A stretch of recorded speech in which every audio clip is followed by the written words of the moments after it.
Hi, true crime fans.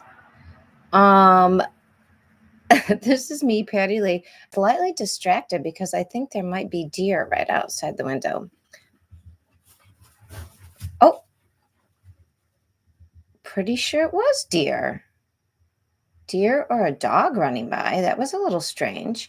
All right, so yeah, it's in the middle of the night. Hey, how y'all doing? It is in the middle of the night here. Hopefully you can hear me well. Because it's hot. Is it hot where you are? It's hot where I am. It is so hot. And if you've been watching the True Crime Grapevine, hi, it's me. I'm Patty Lee, the dyslexic detective, just an armchair detective. And yeah, it's hot.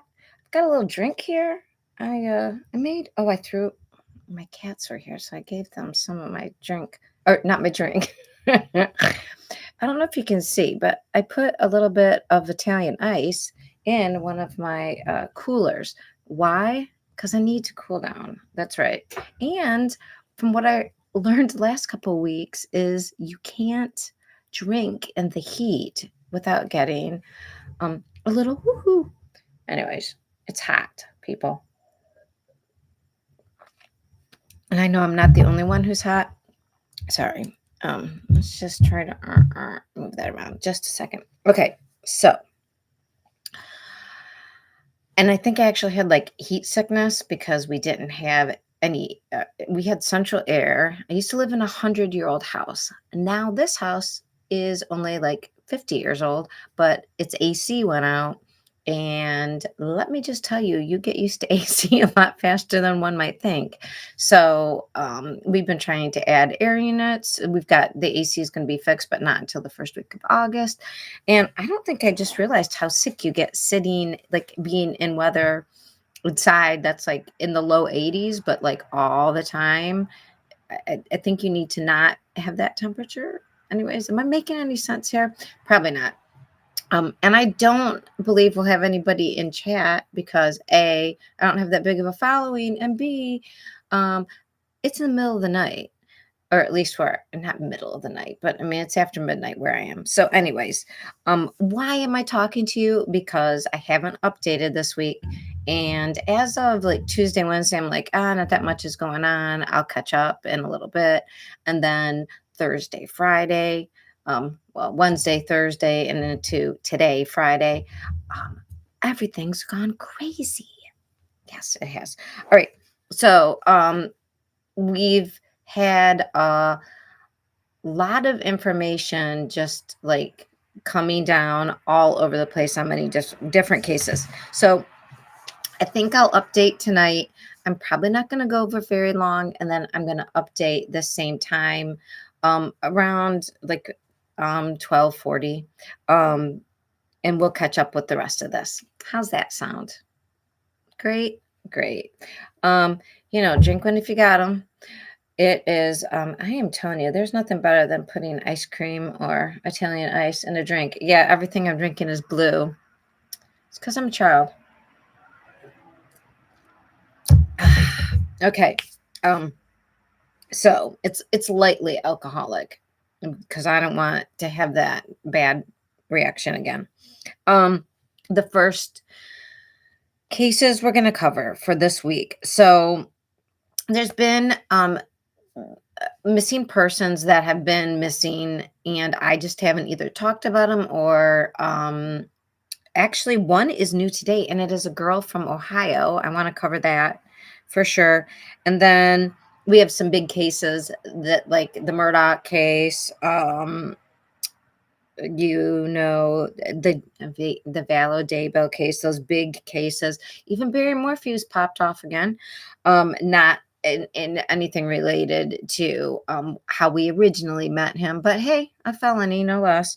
One of his extra charges left over. We'll talk about that. And there's been some more information about the Kaitlyn Armstrong case. That was the woman who is allegedly, she was arrested for the murder of Anna Mariah Wilson, or Mo.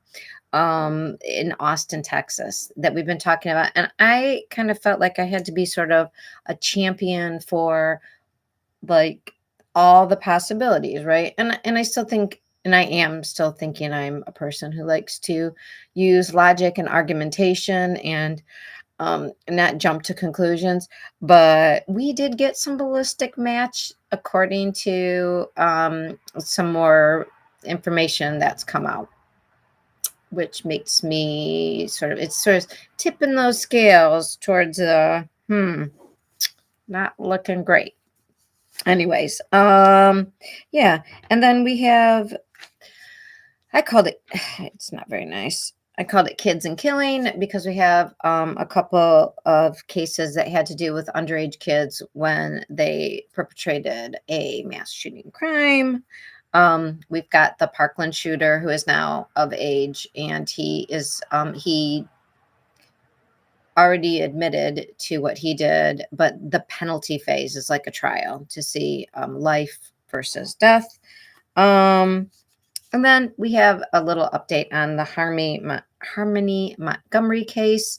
Not so much like what happened to her, but we know New Hampshire looked at what their system, they like had a report on what went wrong and how this happened. And now Massachusetts has done the same thing. We'll talk about that real quick. And then there's the case that will never die, just like apparently Amber's love for Johnny. I mean, girl will never give up. Anyways, we've got more about the filings for appeal in that case. All right. So, tonight I want to focus on the little girl from Ohio. I mean, not little girl. She's 20 years old.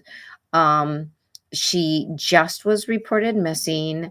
They think the last time she was, her phone was used, and she made a post on social media that she was stranded, and her mom tried to send her money through a cash app, and apparently the way it was received, the time was like prior to when she sent it. Like it looked like a wrong time zone, so she's thinks that's not even my kid. So the girl's name, I'm not going to say it right, is, I think it's Georilyn, Georilyn,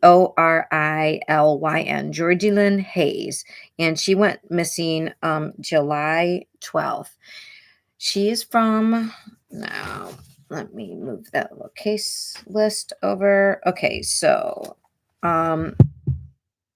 she is 20 years old. She has like 10,000 followers on her social media. I believe she's a TikTok person. What's interesting about this young lady, she's from, and I've never heard of this area. It's Coshocton, Ohio. And I did look it up. So on the map, like if you're in Ohio, I'm not sure how this is mirroring, but if Akron and Cleveland are here, and then Columbus is here, it's in between Columbus and Akron area. So in the top, that would be north, in the northeastern quadrant of Ohio. And it looks pretty rural. The interesting thing about Georilyn is that, in what year was that? She is part of this group called the Golden Hearts, and there was a young man who was 15 missing. And what year was that? And this young man went missing, and she was the person who found this guy, which I think is kind of weird and ironic. And her mom is Brenda Hayes, and she said she thought she was in Columbus or Cincinnati, but then she saw on TikTok that Georilyn was stranded in Kentucky, and then she sent her money through Cash App, and it appears that person wasn't even her time zone, because she sent it at 9:51 p.m. and it was collected at 6:51 p.m. So the day before, that didn't make a lot of sense. And then they say a girl has been answering Georilyn's phone, and the voicemail was changed to a person named Corey. So that is all very bad. I mean, so obviously somebody's got her phone. So she makes this TikTok. She's stranded in Kentucky. Mom tries to send her money, and it seems like that didn't go through right. And the phone itself has been taken over by somebody else. And other people and family members messaged the person using Georgie Lynn's phone, asking questions that Georgie Lynn like would know. And the person answering the phone, I don't know if they're pretending to be Georgie Lynn, but they don't know the answers. So that's bad. People are reaching out through social media. The people who are reaching out through her social media just get blocked. So it was in 2018. There was a man, he was a boy, 15-year-old Samuel Walters, and she was part of this Golden Hearts, a voice for the voiceless, and Lena Wilson, the founder of Golden Hearts, is now looking for Georgie Lynn in Kentucky. And she was the person who found this man, this 15-year-old floating in a pond, and he went missing July 28th, 2018, and they found him on the 4th, August 4th. And Georgie Lynn was like helped find him. So right now, if you have any information related to Georgie Lynn, she is 5'2". I think I wrote this down. She's not that, she's just a very young child. What did I write? Not young child. She's 20 years old, but I thought I wrote down her description. And I'm sorry, I still haven't learned to use picture in picture, so I can't even hold up a picture of Georgie Lynn. Hey, maybe I could. Let's try this. I mean, what do we care, right? It's the middle of the night. Nobody's listening. Let's look up. Wonder if we have. Okay. Oh, thank you. Let me get a picture of her. I'm like listening to an ad. They can't just show a picture of somebody, can they? You would think if they want. Okay, so that looks like heck. Sorry, everybody. Georgie Lynn. Let me just see if I can.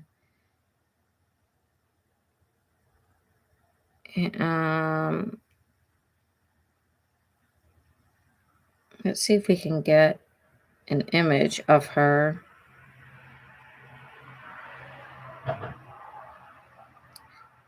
And it doesn't. Let's see. It's very strange. Everybody just has. I want a missing poster. Can you see? No. Oh, and that's going to. Oh, I've seen other people hold up their phones. Well, that's great. I have to figure out how to do a picture in picture. Anyways, this is great content, isn't it? Me looking at my phone, trying to figure out how to get a picture to show up to you guys. You can call the Kashkatan Sheriff at 740-622-2411 and ask to speak to Brian Noe. I don't know if he's the sheriff there or if he's the person in charge. And the number she could be in Kentucky, if you know where she is in Kentucky, I guess. The number there is 859-528-1212. So she is a dark-haired female. She's got hair about to her shoulders. If you know anything about this, please. And again, she's 20 years old. It is very odd that she helped find somebody who was missing in 2018, and now it's her. I don't know. Strange, isn't it? That is the first missing person I wanted to bring up to all of you. All right, so the second missing person. So I am sure you guys have all heard. This is the case of Christina Powell. She was from, or is from, San Antonio, Texas. And what day did she go missing? I might as well just leave these on. She is 5'2" and weighs 120 pounds. That's who I wrote down. Um, so she was seen on camera July 5th leaving her house at about 10:30 a.m. And she had said she had called her workplace to say she was running late. She worked for a law firm. However, she left her phone at home. Now, if you're running late, I have left my phone at home, especially if you're an older person. So, not like a young kid used to having it on you all the time. Maybe that would be whatever. There's nothing on her. This has been since July 5th. She has a black, and she left for work in her black 2020 Nissan Rogue. Um, There was something else they said about her. According to the local news, also, she requires a doctor's care right away because she takes medicine for a medical condition, and she did not take her medicine either. So, I mean, if it's something like thyroid medicine, you don't take it, you just go to work. So, you would take it before work. So, I don't know if it's something just like thyroid medicine or if it's something more serious that she needs to take. Um, so yeah, San Antonio, Texas. And I don't remember if there was any backstory on, I think there was a situation with a boyfriend or spouse. I will check into that because, in fact, hey, we're just sitting here. I'm just sitting here, quite frankly, by myself. Let's just check it out. Let's That's boring. I'll do it later. But anyways, she is missing, and that I haven't spoken about that, but it is so like I say every time I'm doing the interwebs, this is the true crime grapevine. I tell you, I watch everything about true crime that I can. Um Lots of YouTube, lots of whatever's on media, mainstream media, legacy media, as well as what everybody's talking about on the interwebs. And I sort of like tell you what everybody else is saying. So that's what the mission of my channel is. So that if you don't have time to watch everything, I'll let you know what it is. And typically I upload on during sometime during the week. I try to upload or at least record by Tuesdays. And then I upload short segments for each case in case you just want to know about that. These lives are longer and have to do with, it's like when I can't do the other ones, then I'll just do this. So, anyway, so I haven't spoken about the Powell case, but other people have. Now, this has been since July 5th, and she hasn't showed up.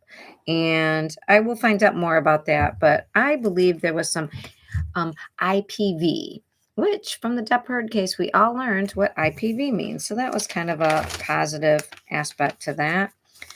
All right, so that's missing person number 2. Missing person number 3 has to do with, where did I put that? It is the young man, Aiden Clune, who I got very confused with when in the past, when we started talking about the Dylan Rounds case out in Nevada/Utah or Nevada/Idaho. Is that right? No, his family's from Idaho. He was in Lucian, Utah. Now, that case was fun, is fun. And he visited the nearest town that was in Nevada. This case, the young man, Aiden Clune, same age as Dylan, looks a lot like Dylan, but this was a month prior to when Dylan went missing. So Dylan went missing May 28th, the Saturday. This young man went missing April 27th, I believe, and it was in Wells, Nevada, which is, I think, like 68 miles from where Dylan was. It was a little bit of a different story, but like Twitter, when news stories come by and you see things first being mentioned, um, the description of his truck was found, he wasn't in his truck. This was the description of the young man who had walked. It looked like he just walked away from his truck, and then it looked like maybe he crawled, took off his shoes at a certain point. They tracked him for a while, and then the track ran out. So I was watching Duty Run, and he is a retired police officer, and he was discussing and recapping the Aiden Clune case.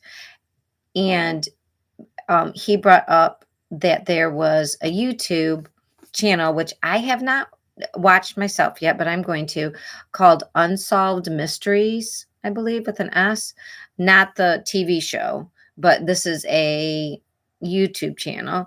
And they did, and Duty Run said they did a really good recap of the Aiden Clune.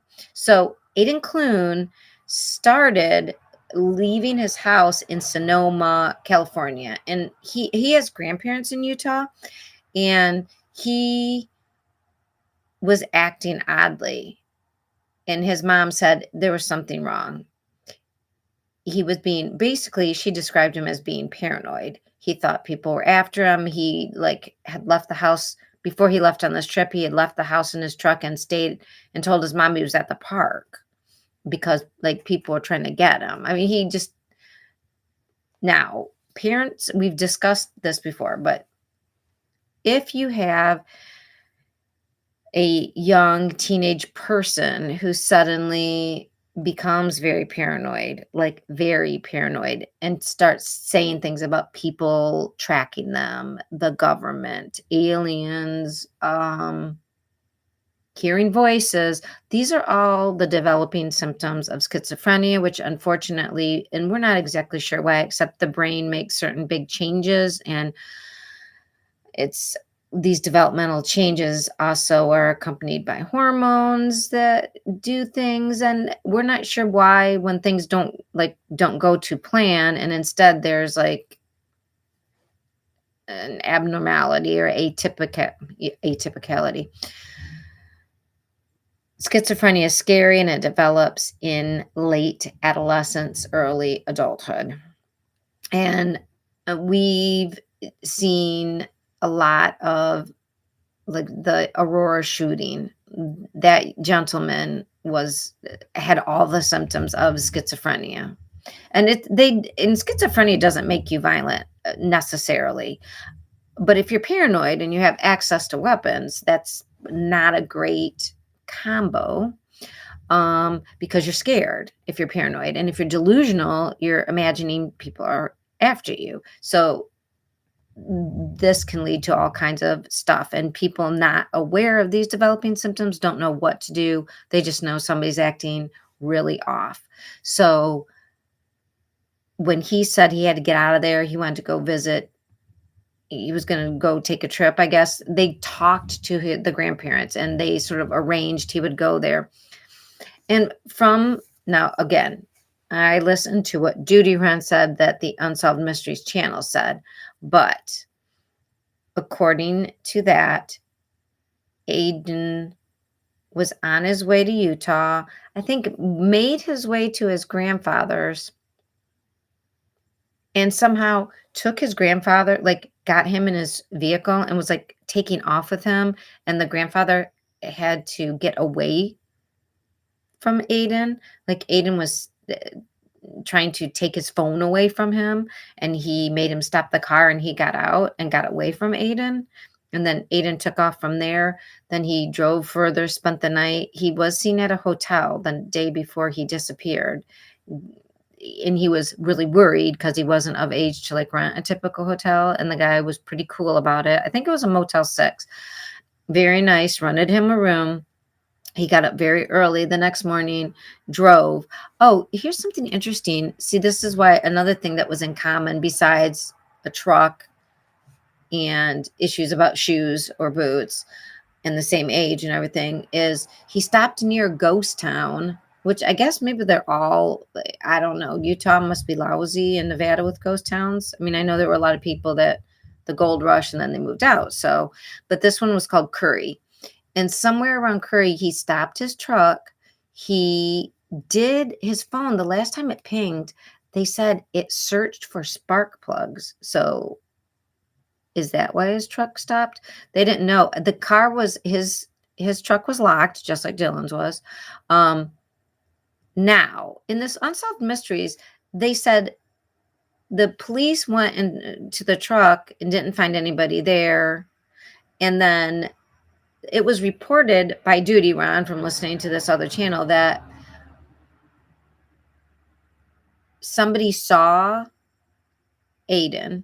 They described a man that matched Aiden's description. Like hunkered down near there and then ran off when after the police left. Now, I don't know who this person was. Again, was this a person from this ghost town area? I thought he was out in the middle of nowhere. I don't understand how there's an eyewitness to that, because that makes me question who's this like, that does that make sense? It doesn't make a lot of sense to me, but I didn't listen to the original channel, and so maybe that's why I'm getting that. I don't understand where that person came from that was the eyewitness that said, yeah, I saw him hiding when the police came. What we do know is that the police found tracks, and it looks like he took his guitar, was the only thing he took with him. But I do believe he had his phone, but they haven't found his phone. It looks like they tracked him for like 100 yards. They tracked him for a while, and they said that when he walked over roads, it looked like he took off his shoes, which doesn't make sense. And when I first saw it on Twitter and heard that he like took off his shoes, was on his belly some of the time, but there was only one person's track. So it wasn't like there were more than one person, like somebody wasn't taking somebody else hostage. I joked around with another account. We were like, oh, he must have been smoking something maybe and was delusional. Now, if he was having a delusion because he had schizophrenia, that's worse than drugs, because it's not going to wear off, right? So they said, Duty Ron said, according to what he understood, is that they tracked this young man all the way, and Duty Ron did have other reports, like the news reports in his show, and they tracked him all the way to these, I believe they were called Cherry Mountains, to this mountain range, and it's desert out there. This is a Nevada area, and so very hot during the day and then very cold at night. So they don't think, I mean, now it's been months and months. So where is this kid? Nobody thinks it's connected to Dylan Rounds. One of the problems, though, is that then when Dylan Rounds went missing, and his parents found his car locked and his boots were off, it sounded so much, and it was a 19-year-old desert area, it sounded so much like Aiden that the two stories sort of got mixed up. So we have two young 19, almost 20-year-old gentlemen within 68 miles of each other disappeared. Now, it looks like in the Dylan Rounds case, we have some suspects, and his poor mom. It's going to be his birthday in early August. Dylan will be 20, but it sounds like they're thinking maybe they won't be celebrating any more birthdays. And it sounds like they're getting more information. So, the mom just spoke with Nate Eaton. So there's a little update about the Dylan Rounds case. But let's not forget about Aiden. I mean, it's really sad. It's really sad. All right. So, yeah, that's those are the missing people that we have right now. Let's see, that I wanted to talk about. Was that it? That was it. Anything else to mention? I don't think about Aiden Clune. He's a tall, skinny guy. He only weighs 125 pounds, and I believe he's almost 6 foot tall. 19 years old. He took his phone. So, this looks like maybe he had some sort of mental issue and walked off into wherever. As opposed to Dylan Rounds, which there was some nefarious stuff there. All right. So, shall we talk about the Murdaugh case? So much is going on. So last week, Alex Murdaugh was charged with the deaths of Maggie and Paul. This week, he was in court.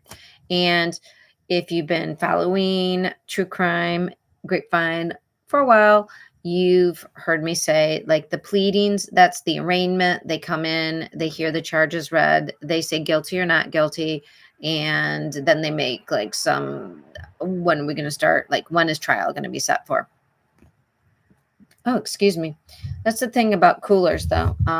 They make you burp. Hold on a second. Oh, and by the way, I almost missed my glass. That would have been hilarious. I did get, as if anybody cares, how much I'm going to knock over. I'm just going to glass. I'm spilling stuff. Look, I got a nice bucket for our porch parties. That's right. I take this gig seriously. That's why I had to update this week, even though it's 1,000,000 degrees in my house and I'm sunsick all the time. I had to wait to after midnight so that it was cool enough to podcast on the porch. Anyways, so yeah, Alec, I think my tongue is blue. Alec was in court. And it was really interesting. Even Lori Hellis said, you raise your hand that you promise to tell the truth. And then they say, like, are you guilty or not guilty? And he said, not guilty by country. Like, what say you? Not guilty.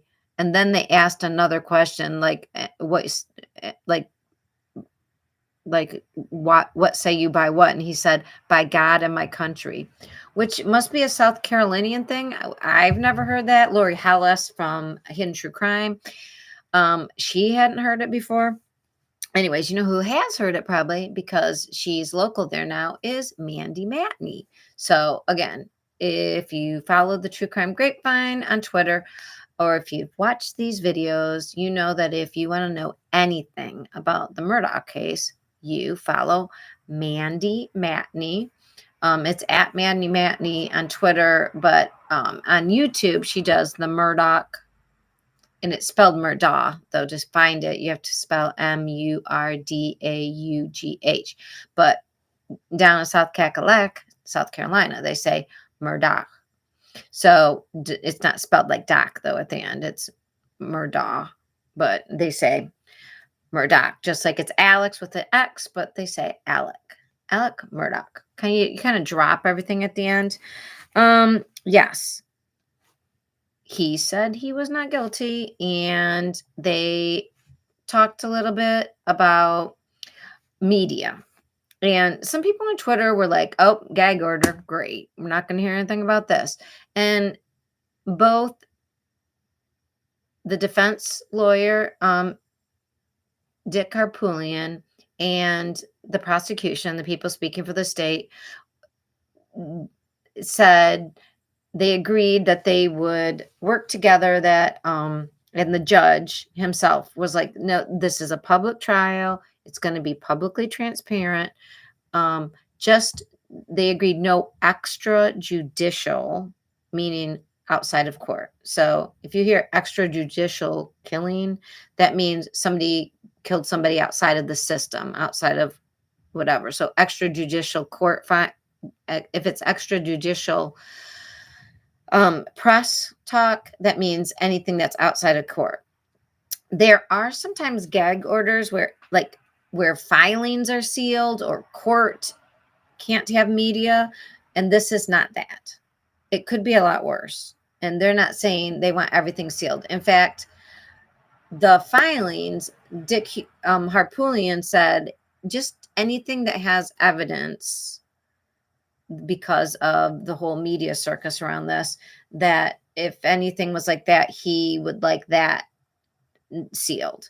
And the state they talked about how they would have 48 business days where either one of them would show the other one what they're about to file, so that they could probably redact anything, like where redaction is when it's like erased. Usually it looks like big black spots on the filings. So, and the judge agreed they could do that, and that they did that to help the judge, but they would preemptively seal it, and then they could talk, show the judge, and then make a decision. But they're going to work together so that the judge isn't like basically acting like a referee constantly on every single filing as to what should be public and what shouldn't.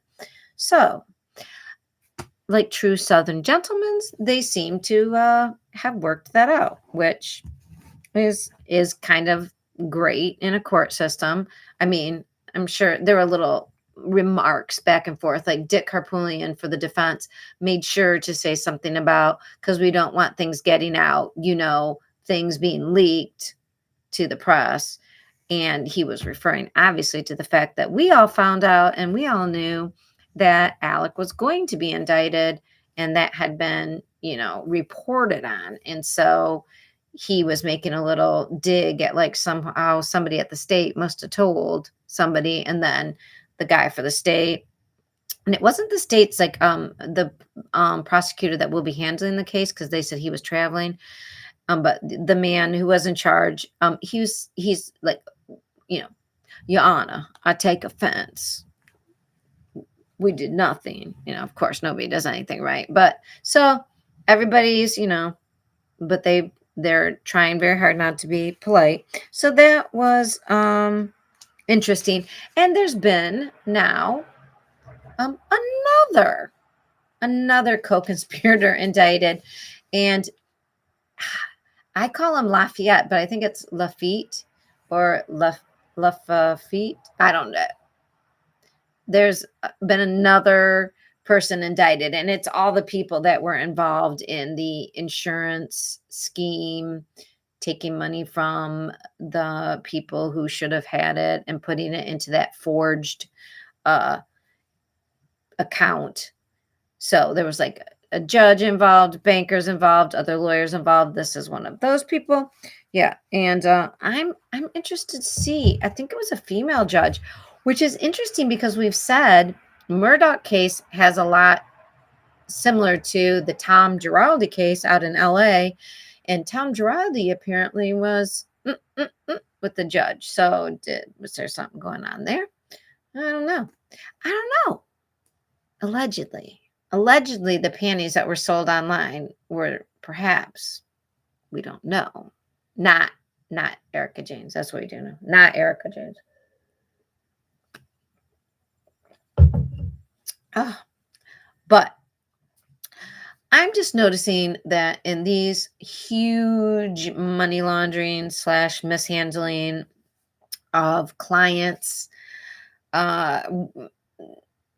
judgments, when their lawyer, they win all this money for them through a judgment, and then the lawyer's like, I'll take care of it, and what they do is take care of it in their own pocket. It seems like there's a lot of people involved. You need bankers, you need other lawyers, you need judges, because it's not that easy just to like shell game big huge like millions of dollars here and there. Anyways, so we're gonna hear more about the Murdaugh case. Oh, and so if you watch any lawyer, like the lawyer who is Peter Tragos, he's the lawyer He, as well as Emily D. Baker but it's Scott Reich. They're all defense attorneys. Well, Emily D. Baker was a prosecution attorney, but Peter Tragos and Scott Reich are defense attorneys. And I have learned that it is smart if you're in big trouble to say, I want a speedy trial. I want it now. I want my rights, because you don't want the prosecution to be able to dig things up and get, ask everybody and their brother about you. Speedy trial is better for the defendant. Murdaugh has asked for a speedy trial on this. And it looks as if they talked about sessions this is Carlton County. So now he's got charges in Hampton County, Carlton County, and I think Richmond County, probably more counties, because there are like 85 charges within 17 indictments or something. I don't know. Emily D. Baker just counted out all the actual legal stuff, but they're all over the place. Now, in Carlton County, the judge was talking about, and when they were discussing about speedy trial, how fast this could be put on the court's docket. And it was interesting because Dick Harpootlian, the defense attorney, said, well, I hope the prosecution's ready because they brought charges. And Scott Reich talked a lot about that with Barry Morphew and with the Vallow-Daybell, Chad Daybell case, that the prosecution has to be ready. We saw that was a problem with the Barry Morphew case. It was a huge problem. In fact, those charges were dropped because they're still trying to gather more data. And you want to be ready and just go once. You don't ever want to have to, pull the escape hatch. It's not good for anybody. So they said, October, November, there's an October, November term, and the defense wants to go in the fall. They can have a special term, I guess. So the defense was saying they want to go in the fall, and the state was saying, well, I don't, they don't want. The guy was really polite, but he was basically saying like January would be better, and even the judge mentioned, well, maybe we're gonna have to make a special hearing. Each state is different, and speedy trial, I looked up Texas's, because as we'll talk about, somebody else wants a speedy trial. And to get a speedy trial, it's not always by a date exactly. Each state can have different reasons. Texas, and then it can be extended. So yeah, it's crazy. If we see, gosh, if Murdaugh went in January, we'd have the Vallow-Daybell and the Murdaugh murder cases both in January. That would be crazy. Wouldn't that be crazy? But we shall see, right? Okay. How long have I been talking? Oh no, 40 some minutes. Quickly. So when I was speaking about Aiden Clune, it reminds me of the Brian Laundrie case. Why the Brian Laundrie case? Because Brian heard voices, according to Gabby's friend Rose, allegedly, and he seemed to be getting paranoid and violent. And we know that Gabby was unalived right after there was an altercation where he seemed to flip out for no reason in a restaurant, getting, I don't know, perhaps paranoid. Yes. So the judge in the civil case in Florida, in Sarasota, Florida, the judge had ruled that the infliction of intentional emotional duress civil case of both Joseph Petito and Nicole Schmidt against both Laundries, Christopher and Roberta, could go ahead to the discovery phase. And the Laundries filed a response. Basically, even if things are going ahead, the other side that doesn't want things to go ahead, they file a response to, like, as a placeholder for appeals, basically saying, okay, but we think you did this wrong, and this wrong, and this wrong, and this is why this shouldn't happen. And that just sits there, and that's normal. It doesn't do anything. It doesn't stop anything, but it is just their placeholder for an appeal. I don't remember what that guy's name was. So Duty Ron also had people on, Cindy Wong, I believe her name was, and Lieutenant Bob, and I can't remember his last name, but Duty Ron had these. If you look at Duty Ron's playlist under Brian Laundrie, his latest one from last week was Brian Laundrie's Notebook. And Cindy Wong is a handwriting specialist, and she's got a really interesting background. And this Lieutenant Bob is more of somebody who studies linguistics, like what does it mean? And he showed Brian's notebook, and it was very interesting about when pronouns changed, and when he was talking directly to Gabby, and then he's talking to some other audience. Anyways, it is well worth a watch. I am not sure exactly what it means, but if you're interested in this case, I would watch it. I mean, it kind of hints at maybe, did Brian write that note? It is unclear. Like Cindy Wong said, she would need to have samples of the parents' handwriting as well. They didn't make any definitive statements, but that sort of analysis was very interesting. So we will be hearing more about that Laundrie case because that will be going forward.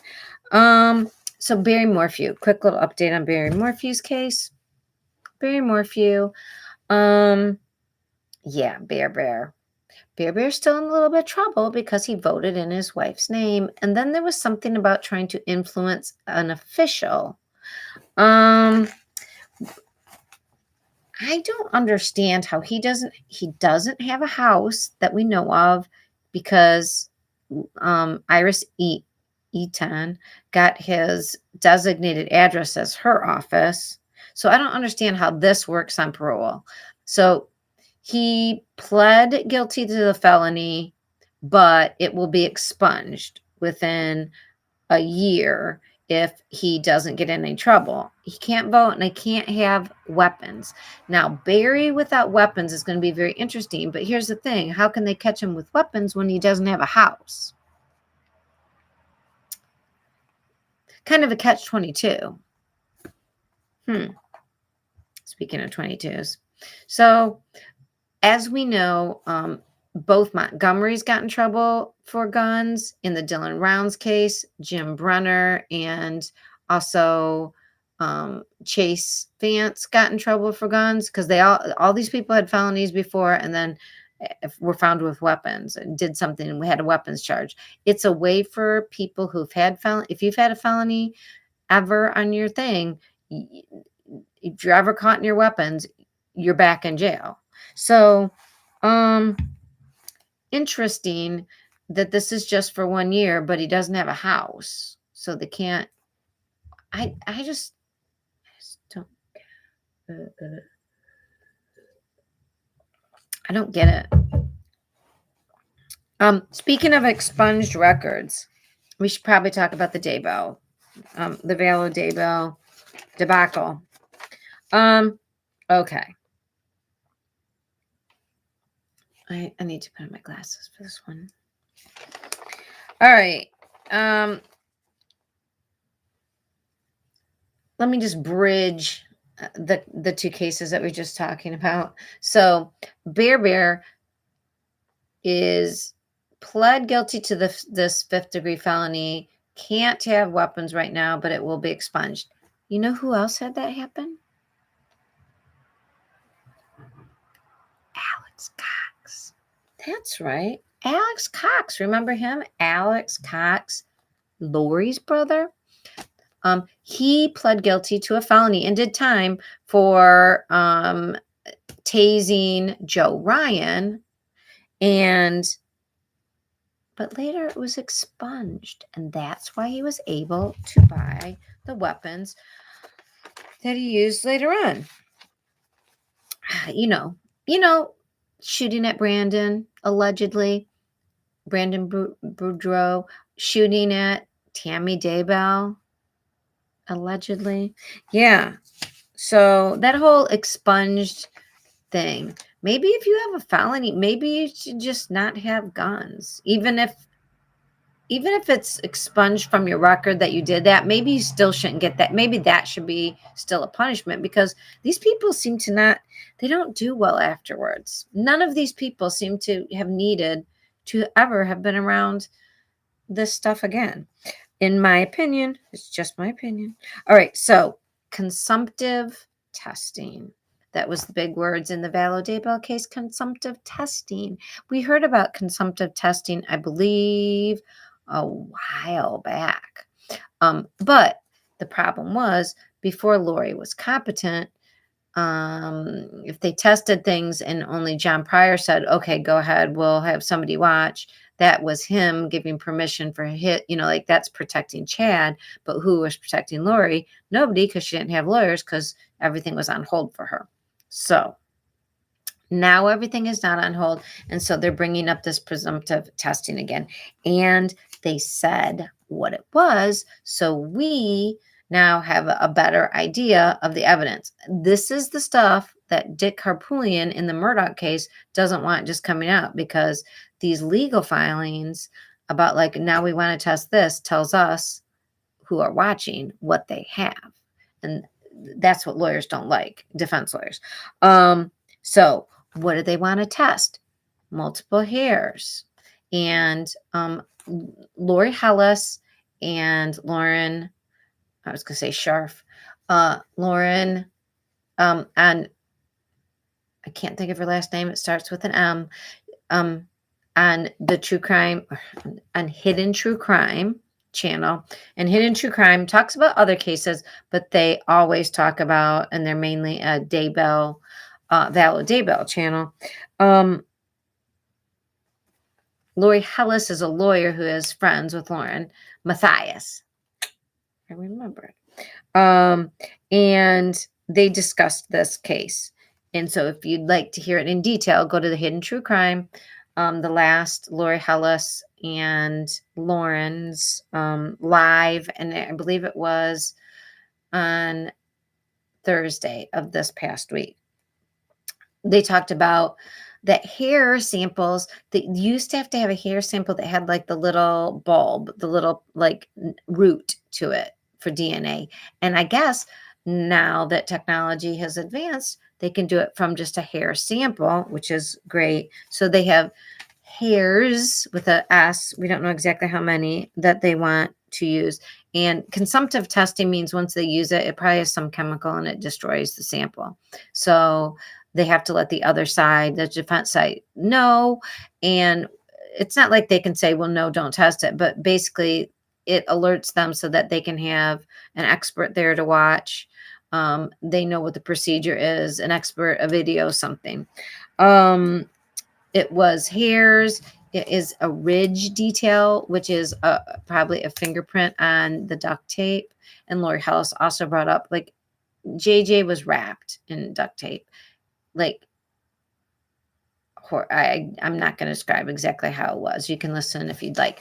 But duct tape is one of those things, because it's sticky, and your hands, even when you feel they're dry, they still have oil on them. And so that's how you leave a fingerprint, but there's DNA in that oil, touch DNA. But to take the DNA to figure that out, they have to ruin the fingerprint. They have to consume it. So that's why it's consumptive testing. So we've got hairs, we've got the ridge print. What was the other things?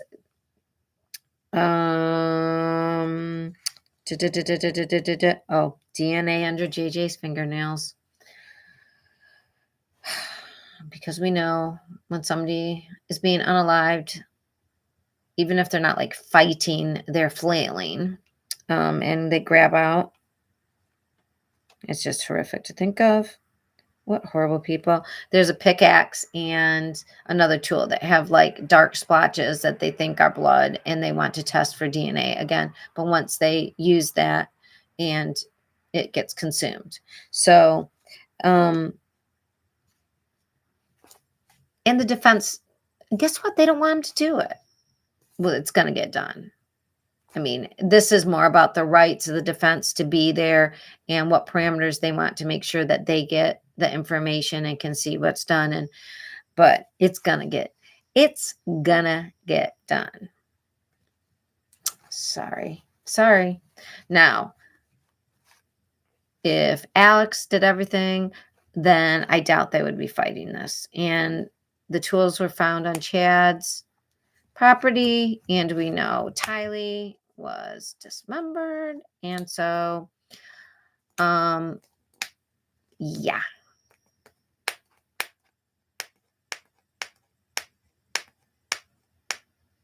It's a really ugly story, and they're really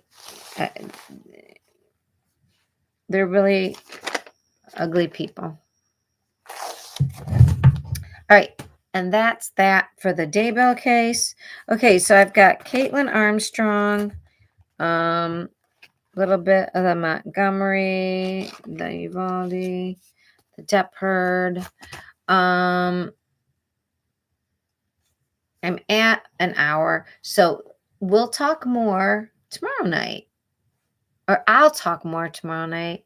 And if you guys are here, you'll hear more. And then I'll talk about my disillusionment with the Kaitlyn Armstrong case.